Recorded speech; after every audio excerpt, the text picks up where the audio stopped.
السلام علیکم میجر عارف صاحب، کیسے ہیں سر آپ؟ وعلیکم السلام، شکر الحمدللہ میں ٹھیک ہوں، آپ سناؤ آپ کیسی ہیں؟ الحمدللہ میں بھی ٹھیک ٹھاک۔ اچھا میجر صاحب، آج ہم آپ سے نا ڈھاکہ سرچ لائٹ آپریشن کے پس منظر کے بارے میں جاننا چاہیں گے، وہ کیا تھا؟ 1969 میں ایوب خان کو ہٹا کر مارشل لا لگا دیا گیا اور آئین معطل ہو گیا۔ جی۔ اب الیکشن کرانے کے لیے صدر پاکستان اور مارشل ایڈمنسٹریٹر آغا محمد یحییٰ علی خان نے جی ایک آرڈر تشکیل دیا جس کے آتھر جسٹس کارنیلس تھے۔ اس کو LFO کا نام دیا گیا، لیگل فریم ورک آرڈر۔ جی آئندہ انتخاب اسی کے تحت ہونے تھے۔ LFO میں کچھ ایسے نکات تھے جو ہماری تاریخ پر اثر انداز ہوئے۔ مغربی پاکستان میں 1 یونٹ توڑ دیا گیا، 4 صوبے تشکیل دے دیے گئے،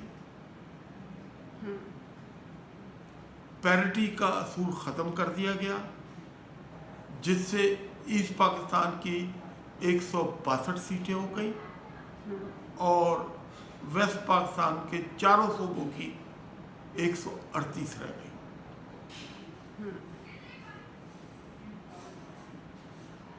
یہ LFO عوامی لیگ نے بہت پسندیدگی سے دیکھا، کیونکہ ان کو اپنا خواب شرمندہ تعبیر ہوتا نظر آ گیا۔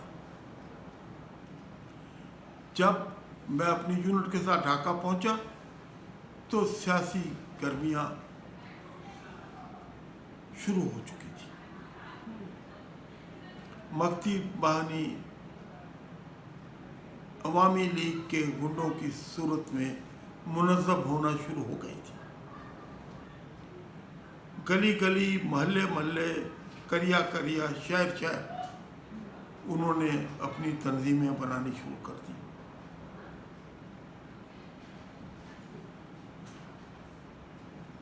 اس طرف جو ہمارے حکمران تھے اور فوجی ہیڈ کوارٹر GHQ تھا، وہ 1000 میل دور بیٹھے ہوئے ان حالات کو اس نظر سے نہیں دیکھ رہے تھے جس نظر سے ہم وہاں رہ کر اس کو دیکھ رہے تھے۔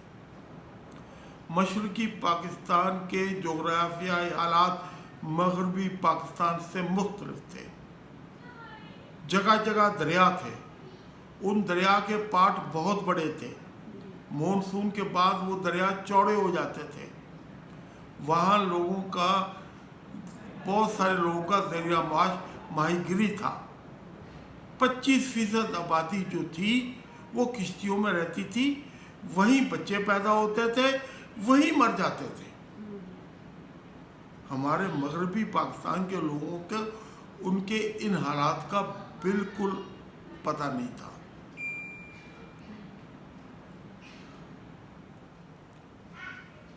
مجیب الرحمان اپنی صدی کا نہایت شاطر اور ذہین سیاستدان تھا۔ اس نے بنگالی نیشنلزم کو ابھارنے کا کام شروع کر دیا۔ مولانا باشانی دوڑ میں پیچھے نہیں رہنا چاہتے تھے، انہوں نے آزادی کا نعرہ لگا دیا۔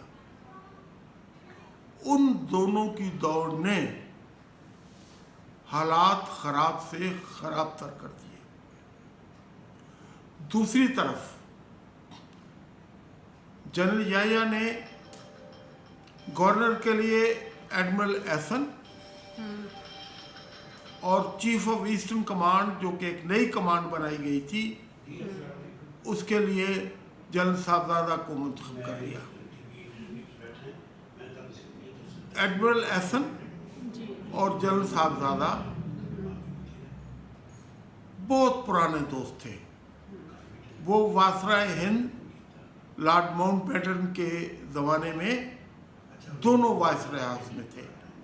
جنرل صاحبزادہ گارڈ کمانڈر تھے اچھا اور ایڈمرل احسن ADC تھے.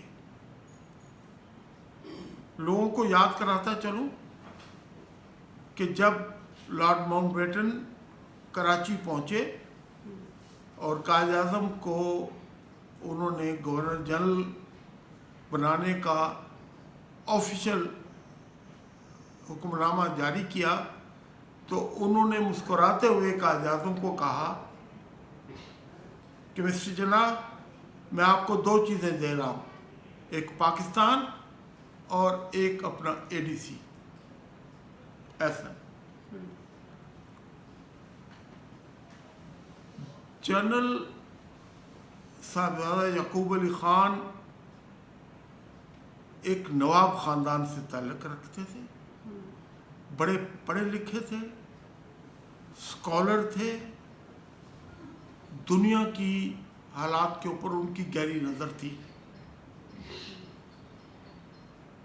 مجھ ناچیز کی سمجھ میں ایک ایسا اسکالر تربیت تو دے سکتا ہے, ایک انڈیپینڈنٹ کمانڈ کرنے کے قابل نہیں ہوتا جہاں پر بہت مشکل فیصلے دلیرانہ طریقے سے کرنے پڑتے ہیں. ان دونوں کی جوڑی نے مجیب الرحمان اور باشانی کو اپنا کھیل کھیلنے کی کھلی اجازت دے دی. میں تو یہاں تک کہوں گا کہ وہ ماشاء اللہ جو تھا وہ ٹوتھ لیس تھا اس پاکستان کی حد تک.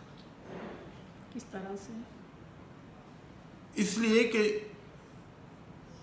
جب ایک بیماری شروع ہوتی ہے تو اس کا علاج اسی وقت ہونا چاہیے. اس وقت ہر کام کے لیے ہمیں روک دیا جاتا تھا, کہا جاتا تھا کہ ان کو کرنے دو, مکتی بانیوں کو مکتی بانی یا جو بھی پولیٹیکل ایکٹیویٹی میں جب وہ پاکستان کے جھنڈے کی عزت نہیں کرتے تھے, جب وہ پاکستان کی سالمیت کے خلاف نعرے لگاتے تھے, ان کو اسی وقت روکنا چاہیے تھا. تو یہ شیخ مجیب الرحمان کر رہا تھا. جی, اور شیخ مجیب الرحمان نے میری رائے میں ایڈمرل احسن کو یقین دلا دیا تھا کہ اگر وہ الیکشن جیتے گا تو اس کو ایک غیر بنگالی کو صدر بنانا پڑے گا اور اس کے لیے سب سے بہترین انسان ایڈمرل احسن ہے. دوسری طرف اس نے جنرل صاحبزادہ یعقوب علی خان کو یہ یقین دلایا تھا کہ کمانڈر ان چیف تو ایک مغربی پاکستان سے ہی ہوگا اور تم سے زیادہ مہذب, پڑھا لکھا اور شاندار شخصیت کا مالک پاکستان کا کمانڈر چیف ہونا چاہیے.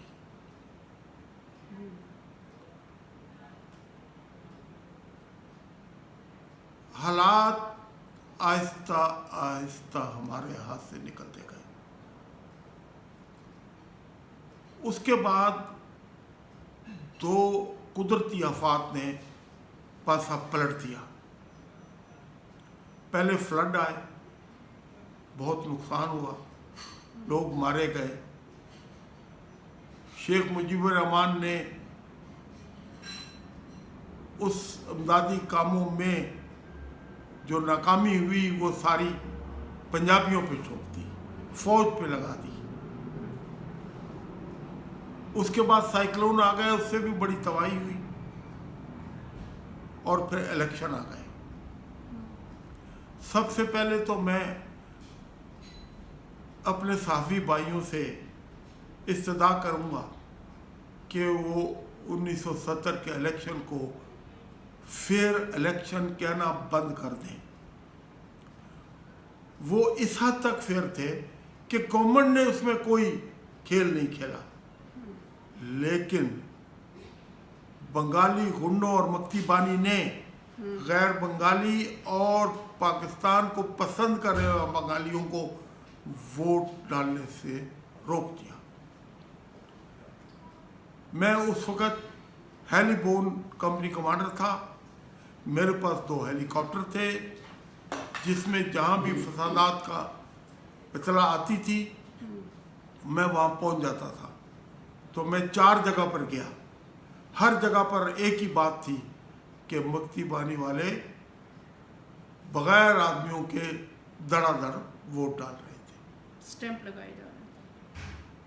ہمارے جانے پر وہ بکھر جاتے, پھر دوسرے لوگ بھی آ جاتے, کچھ ووٹنگ شروع ہو جاتی, اور مجھے یقین ہے کہ ہماری دوسری جگہ جانے پر پھر وہی کھیل شروع ہو جاتا, جس کا نتیجہ سب نے دیکھ لیا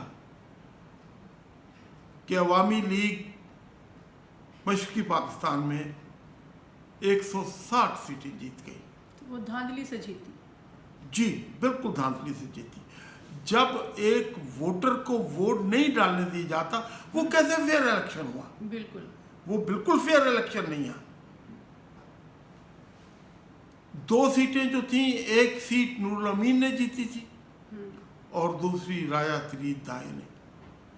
دونوں دل سے پاکستانی تھے, دونوں کی موت پاکستان میں واقع ہوئی, دونوں کو پاکستان میں دفن کیا گیا. جی. الیکشن کے بعد, الیکشن میں میں دوبارہ ذرا آتا ہوں ایل ایف او کی طرف. ایل ایف او میں ایک کلاس تھی کہ اگر 90 دن کے اندر یہ اسمبلی آئین نہ بنا سکی تو یہ ڈیزالو ہو جائے گی. شیخ مجیب الرحمان اس کلاس سے نہایت ڈرا ہوا تھا. اس کو ڈر تھا کہ اگر 2/3 میجورٹی نہ ملی اور کانسٹیٹیوشن نہ ہوا, اپروو نہ ہوا, تو پھر دوبارہ وہ شاید اتنی سیٹیں نہ جیت سکے. اس لیے اس نے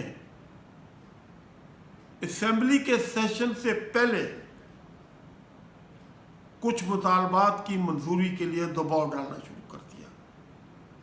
وہ الیکشن 6 پوائنٹ پہ جیتا تھا. یحییٰ خان فوراً ڈھاکہ آئے. ڈھاکہ میں ان کی شیخ مجیب سے ملاقات ہوئی. اس کے بعد میں اس وقت ایئرپورٹ میں ڈیوٹی پر تھا جب آقا جنرل ضیاء محمد خان واپس آ رہے تھے. ملاقات کے بعد نہیں, ڈھاکہ سے واپس لاہور آ رہے تھے. تو جیسے ہوتا ہے سارے پریس رپورٹر تیزی سے بھاگے اور انہوں نے جل صاحب کا گھیراؤ کیا. ان سے پوچھنا چاہتے کہ کیا ہوا. تو جنرل یحییٰ نے اشارہ کرتے ہوئے کہا کہ آپ اپنے فیوچر پرائم منسٹر سے پوچھیں. جنرل یحییٰ ایگری کر گئے تھے کہ آئندہ کا وزیر اعظم شیخ مجیب الرحمان ہوگا. اس کے بعد حالات کچھ ٹھنڈے ہونا شروع ہو گئے. جب یحییٰ صاحب یہاں واپس پہنچے تو ذوالفقار علی بھٹو نے ان کو لاڑکانہ انوائٹ کیا, وہاں ایک اپنی پریزنٹیشن دی اور ان کو اس بات پہ مجبور کیا کہ وہ جو سیشن اسمبلی کا ڈھاکہ میں شروع ہونا تھا اس کو منسوخ کر دیا جائے. اس کے لیے انہوں نے, ذوالفقار علی بھٹو نے ایک نعرہ لگایا کہ جو ڈھاکہ جائے گا اس کی ٹانگیں توڑ دی جائیں گی. میرے عزیز دوست عباس اطہر نے اس وقت اخبار میں ایک سرخی لگائی, ادھر تم ادھر ہم. پاکستان کے ٹوٹنے کا یہ آغاز تھا. اس کے بعد ذوالفقار علی بھٹو نے 2 پرائم منسٹر, 2 آئینوں کی بھی بات کی. یحییٰ خان مصر تھے کہ ذوالفقار علی بھٹو مجیب الرحمان کے ساتھ مل کے کوئی درمیانی راستہ نکالے. اس کے لیے بھٹو صاحب اپنی ٹیم کے ساتھ پہنچے لیکن بات نہ بن سکی. عوامی لیگ نے دباؤ بڑھانے کے لیے فسادات شروع کر دیے.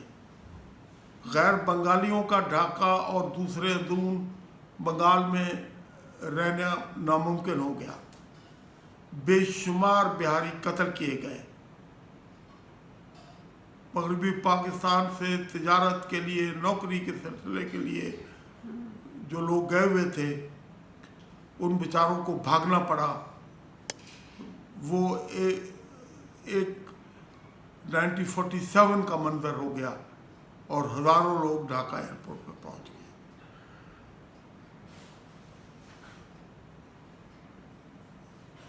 جل صاحبزادہ نے کہا کہ فوج کسی صورت میں بھی کوئی گولی نہیں چلائے گی، یعنی کہ خاموش تماشائی بن جائے گی. جب چند یحییٰ کو ساری صورتحال کا پتہ لگا تو انہوں نے صاحبزادہ سے، پہلے ایڈمرل احسن سے، پھر صاحبزادہ سے استعفیٰ طلب کیا. جنرل صاحبزادہ کو جنرل ٹکا نے ریپلیس کیا. جنرل ٹکا کو گورنر کا بھی ایڈیشنل چارج دیا گیا، لیکن چیف جسٹس ایسٹ پاکستان نے ان کو اوتھ دینے سے انکار کر دیا. مکمل بغاوت کا آغاز ہو چکا تھا. لیکن ہمارے چیف جسٹس کون تھے؟ وہ ایک بنگالی تھے، مجھے ان کا نام اس کو یاد نہیں آ رہا ہے. تو اس کے باوجود مغربی پاکستان کے لوگ جو تھے وہ اپنی راہ گلاپتے رہے. اپنے جوڑوں توڑوں میں بھاگ دوڑ تھی اور پاکستان کی اکٹھا رکھنے کی سوچ جو تھی وہ پیچھے چلی گئی. جب کچھ دن رہنے کے بعد جنرل یحییٰ کو یقین ہو گیا کہ ایک فوجی ایکشن کے بغیر کچھ نہیں ہو سکتا، تو انہوں نے اس آپریشن کے لیے تیاری کا حکم دے دیا. یہ جو ہے آپریشنل سرچ لائٹ. اچھا. اس کے لیے پلاننگ اور اس کے لیے جو آپریشنل آرڈر تھے وہ تیار کیے گئے. وہ ایک ٹیم تھی جس میں air force, army, anti aircraft, Dhaka میں جو ٹروپس تھے ان کو بھی شامل کیا گیا. تو وہ آرڈر جو تھے وہ اس وقت کے چیف آف سٹاف جو کہ کمانڈر چیف کی حیثیت رکھتے تھے، انہوں نے اس میں سے ایک کلاس کا خاتمہ کر دیا. وہ کلاس یہ تھی کہ ہم جو بنگالی فوجی یا پیراملٹری فورسز کے ہیں جو بغاوت پہ آمادہ ہیں ان سے ہتھیار واپس لے لیجیے، یعنی ان کو ڈسارم کیا جائے. جنرل حمید نے کہا نہیں، مجھے یقین ہے کہ کوئی بنگالی بغاوت نہیں کرے گا. دوسری کلاس صدر پاکستان نے خود ختم کر دی. وہ کلاس یہ تھی کہ جب دوسرے درجے کی سب قیادت عوامی لیگ کے لوگ اور دوسرے شرفا جو ہوں گے اس پاکستان کے، ان کو چائے کی دعوت پہ آئیں گے تو واپسی پہ فوج کچھ ان لوگوں کو گرفتار کر لے گی جو ہر صورت میں پاکستان توڑنے پر تیار بیٹھے تھے. لیکن صدر پاکستان نے اس سے ایگری نہیں کیا. اس کے بعد آپریشن سرچ لائٹ کا آرڈر جاری ہو گیا. میں اس وقت گھر پہ تھا، میری جیپ پہنچی، مجھے بلایا گیا، میں ایئرپورٹ پہ تھا. جی ہم آپریشن سرچ لائٹ کی بات کر رہے تھے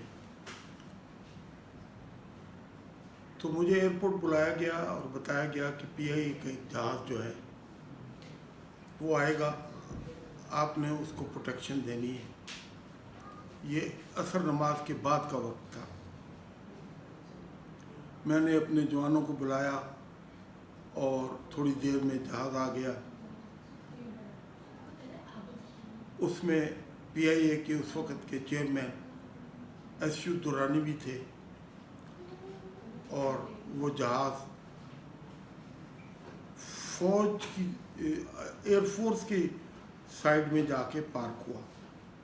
ہم نے اس کا گھیراؤ کر لیا اور پوری پروٹیکشن تیار ہو گئے. مغرب کے وقت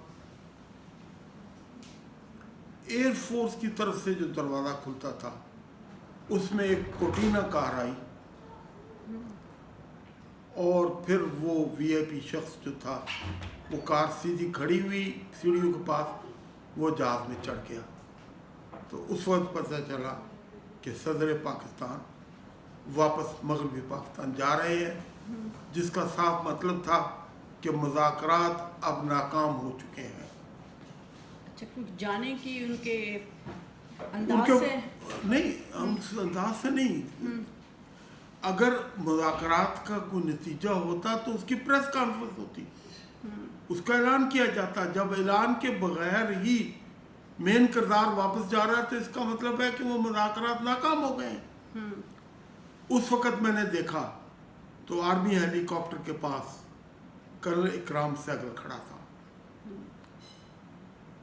اکرام سہگل صاحب کی والدہ جو تھی وہ بنگالن تھی اور والد ایک پنجابی. اکرام سہگل نے 2EB میں کمیشن لینا مناسب سمجھا اور وہ بھی بنگالی قومیت کے طرفدار تھے.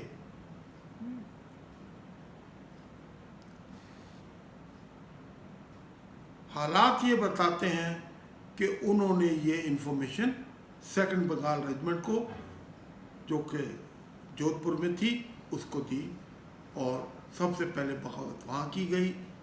جو پنجابی افسر اور پنجابی سپاہی تھے ان کو قتل کر دیا گیا اور وہ یونٹ ڈھاکہ کی طرف روانہ ہو گئی تاکہ وہ ہمارے اوپر پیچھے سے حملہ کر سکے.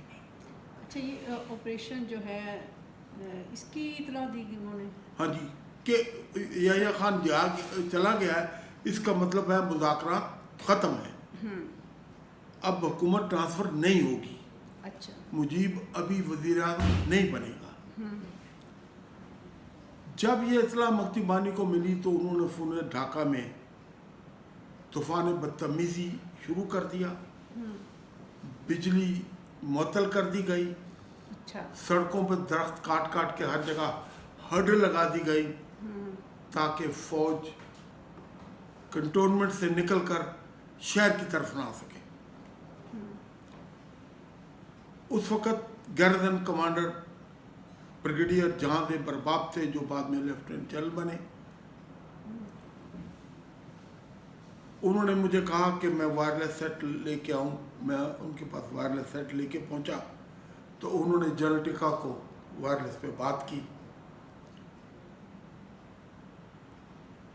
کہ حالات ہمارے ہاتھ سے باہر ہو رہے, ہم وقت سے پہلے آپریشن شروع کرنا چاہتے ہیں. تو مجھے آج بھی وہ لفظ یاد ہے. جنرل ٹکا نے کہا بابی گو ہیڈ. اس کے بعد بریگیڈیئر باب نے ادھر ادھر نظر دوڑائی اور پھر کہا ویئر از مائی فرینڈ عارف. تو میں کھڑا ہو گیا تو انہوں نے کہا عارف, یہ جو فارم گیٹ پہ رکاوٹیں لگائی گئی ہیں یہ فوری طور پر ان کو ہٹا دو. میں نے گنوں سے آدمی بلائے اور پھر میں ان کو لیڈ کرتے ہوئے اس موب میں داخل ہو گیا. اس وقت بہت سارے لوگوں کے دل دہل رہے تھے. دونوں طرف سے فائرنگ ہوئی. پھر ہمارے کرنل نے بڑی عقل مندی سے, ہماری ایک اینٹی ایئرکرافٹ گن تھا اس کو گراؤنڈ رول میں استعمال کیا اور جو پانی کی ٹینکیوں کے پیچھے انہوں نے باغیوں نے مشین گنیں لگائی ہوئی تھیں ان کا نشانہ لیا اور پھر ہم نے فارم گیٹ کی وہ ساری رکاوٹیں دور کر دیں اور جو پیچھے فوج تھی جس کو کیپٹن صفی میرا کورس میٹ میرا دوست کمانڈ کر رہا تھا وہ پھر ڈھاکہ میں داخل ہو گئے اور پھر ایک بہت ہی خونریز جنگ کا آغاز ہو گیا. اچھا. مجھے بریگیڈیئر باب نے دوبارہ بلایا کیونکہ اب اطلاع پہنچ چکی تھی کہ 2nd بنگال ریجمنٹ کے لوگ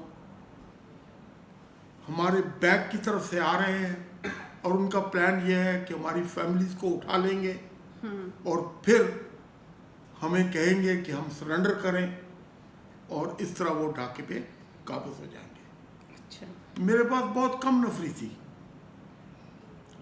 بریگیڈیئر باب نے کہا Arif you can do it, go and stop دم.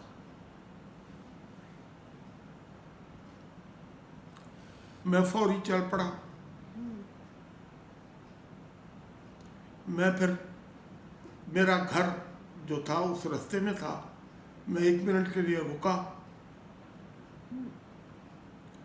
اپنی بیوی سے ملا. اس کو میں نے اظہار نہیں کیا کہ میں شاید واپس نہ. اللہ نے کرم کیا, اللہ نے طاقت دی.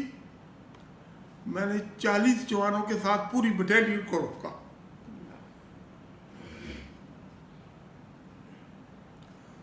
اور پھر ڈھاکہ میں ہم نے 2 دن کے اندر امن و امان قائم کر دیا. کس ڈیٹ؟ یہ 25 مارچ 1971 کا ذکر ہے. اپریل میں پھر پورے ایسٹ پاکستان کو نان فیملی اسٹیشن ڈکلیئر کر دیا گیا. سارے فوجیوں کی بیوی بچوں کو واپس ویسٹ پاکستان بھیج دیا گیا اور کلین اپ آپریشن شروع ہو گیا. تو آپریشن سرچ لائٹ پھر مختلف انداز میں بدلتا رہا. مقامی کمانڈرز نے اپنے اپنے حالات کے مطابق اپنے اپنے جو تھریٹ تھی اس کے مطابق اس میں وہ کیے. لیکن اس رات میرے بڑے پیارے دوست بھی شہید ہوئے, جن میں میجر شعیب مجھے بار بار یاد آتے ہیں. مجھ سے بہت شفقت کرتے تھے, پیار کرتے تھے. ان کو ایک دغا دے کے شہید کر دیا گیا. میرے کورس میٹ کیپٹن سعید جو SSG میں تھے وہ شہید ہوئے. دغا کیا دیا انہیں؟ ان کو دغا یہ دیا گیا کہ وہ جب اس چھوٹے شہر میں پہنچے تو وہاں کے شرفا نے آ کے ان کو یقین دلایا کہ ہم پرامن رہیں گے. آپ کو یہ اسکول دیتے ہیں, آپ اس اسکول میں آرام کریں, کوئی شرارت نہیں ہوگی, کوئی گڑبڑ نہیں ہوگی, ہم آپ کو یقین دلاتے ہیں.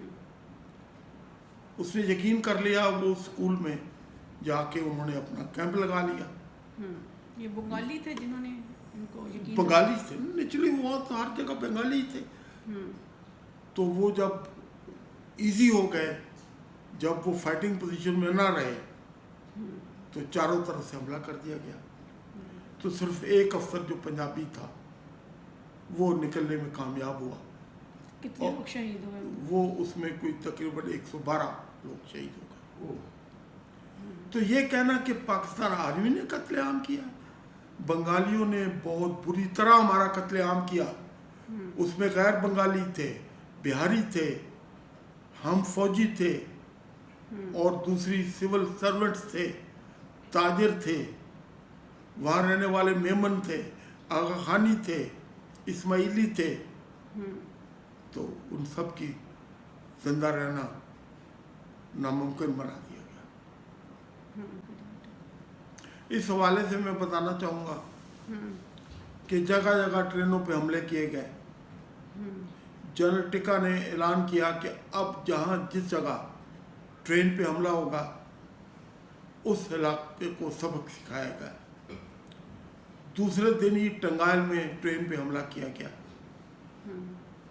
تو پھر مجھے حکم ملا کہ میں اس ایریا میں جا کے ایک سرچ آپریشن کروں. نہایت پیچیدہ آپریشن تھا. ریلوے لائن کی دونوں طرف گنجان آبادی تھی, جگہ جگہ پانی کھڑا تھا, غریب لوگوں کی بستیاں تھیں. میرے پاس آدمی بھی بہت زیادہ نہیں تھے. تو صبح 7 بجے سے لے کے ہم نے مغرب تک اس علاقے میں سرچ آپریشن کر کے بختی بانی کے سارے اور جو ہمارے باغی فوجی سپاہی نیوی کے ایئر فورس کے لوگ جو ان کو مل چکے تھے, ای بی آر کے لوگ مل چکے تھے, ان میں سے قیدی بنائے, کچھ مارے گئے, کچھ بھاگ گئے. اور اس آپریشن کے بعد پورے مشرقی پاکستان میں ٹرین پہ حملے بند ہو گئے. کچھ دن بعد ہی ایک انٹیلیجنس رپورٹ ملی کہ بوڑھی گنگا کے اندر جو ایک ریور میں آئی لینڈ ہے, اس میں مکتی بانی اکٹھی ہو رہی ہے. تو میری یونٹ کو حکم ملا کہ ہم اس کا بندوبست کریں. ہم دریائی لڑائی کے کوئی تجربہ نہیں رکھتے تھے. برحالت دیے کے حالات کے مطابق ہم نے پلاننگ کی. میں نے 2 اینٹی ایئر کرافٹ گنز جو تھیں وہ دریا کے کنارے گراؤنڈ رول میں لگائیں, اور سپاہی جو تھے وہ کیپٹن مقصود حیات کی سربراہی میں کشتیوں پہ سوار ہو کے. تو پہلے ہم نے خوب گولہ باری کی, پھر وہ پہنچے, لیکن وہ چونکہ ان کے پاس کشتیاں تھیں, کافی مکتی بانی کے لوگ وہاں سے نکل گئے. لیکن ڈھاکہ کے لیے ایک تھریٹ جو تھا وہ ختم ہو گیا. وہاں کا ایک بڑا دلچسپ واقعہ ہے کہ جب ہم واپس آ رہے تھے تو 2 بچے سڑک کے کنارے رو رہے تھے. کوئی 8-10 سال کی عمر تھی. ہمارے کمانڈنگ افسر نے کہا کہ ان کو ساتھ لے لو. ہم نے ان کو لے لیا, ان کو پیار کیا. انہوں نے کہا ہمارے ماں باپ اس پورے آپریشن میں مارے گئے, ہمارا کوئی نہیں ہے. تو وہ پھر ہم یونٹ نے ہم نے ان کو اڈاپٹ کر لیا. نہ صرف اڈاپٹ کر لیا, ان کو ہم ویسٹ پاکستان لے آئے, اور وہ پھر انہوں نے اپنی زندگی یہی گزاری ہے. تو یہ کہنا کہ پاکستانی فوج نے ظلم کیا, یہ زیادتی کے مترادف ہوگا. اچھا, وہ جو سہگل صاحب تھے جن کی والدہ بنگالی تھی, یہی پس منظر تھا یا کوئی اور بھی چیز تھی جو جس کی وجہ سے انہوں نے؟ ان کا یہ خیال تھا, ہر آدمی جو ہے ترقی چاہتا ہے. ان کا خیال تھا کہ پاکستان آرمی میں ان کی ترقی اتنی تیزی سے نہیں ہو سکتی. اگر بنگلہ دیش آزاد ہو جاتا ہے تو بنگلہ دیش آرمی میں ان کی ترقی بہت تیزی سے ہو جائے گی, کیونکہ وہ ایویشن میں جا چکے تھے اور وہ اپنے آپ کو نئے آرمی بنگلہ دیش آرمی بننے والے کے ایویشن کے سربراہ کے طور پہ دیکھتے تھے. کسی ملک کی بھی اس کو کوئی سرپرستی حاصل تھی یا؟ جی, کہا جاتا ہے کہ امریکہ کے کچھ لوگوں کے ساتھ ان کے بہت دوستانہ تعلقات تھے. اسی وجہ سے بعد میں انہوں نے ویسٹ پاکستان آ کر ایک سیکورٹی ایجنسی بنائی, جس کو جتنی بھی یو ایس اے کی انسٹالیشن تھی پاکستان میں ان کی سیکورٹی کا انتظام دیا گیا. اور کچھ لوگوں کے خیال کے مطابق بلیک واٹر تنظیم بھی انہی کے کور کے انڈر پاکستان لائی گئی. سہگل اکرام. جی, اکرام سہگل صاحب.